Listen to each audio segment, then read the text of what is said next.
এইটো আত্মা ভগৱানৰ অংশ হয় কি জুবিনক অসমীয়া জাতিয়ে কি মডেলি পূজা কৰিব নেকি এইবিলাক নিয়ম কোনে কৰি আছে যে জুবিনৰ বিষয়ে যাতে অহা 100 বছৰত এটা মানুহৰ মনত বিৰূপ মনোভাৱৰ সৃষ্টি হয় 100 বছৰ পিছত নৱপ্ৰজন্মই জুবিনক কেনেকৈ চিনিব জুবিনৰ গানেৰে নহয় যেন জুবিন এজন মদ ভালপোৱা ব্যক্তি আছিল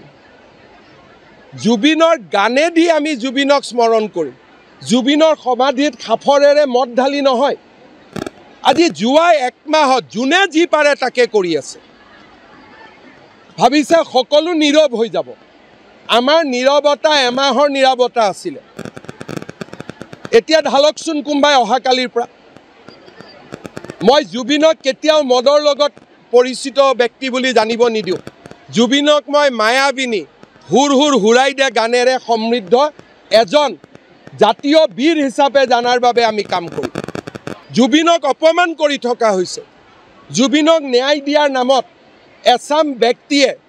জুবিনৰ হত্যা আৰু জুবিনৰ আত্মাক হত্যা কৰিব খুজি আছে এতিয়া জুবিনক আমি গানেৰে সংস্কৃতিৰে আমি জীয়াই ৰাখিব লাগিব উন্মাদনাৰে নহয়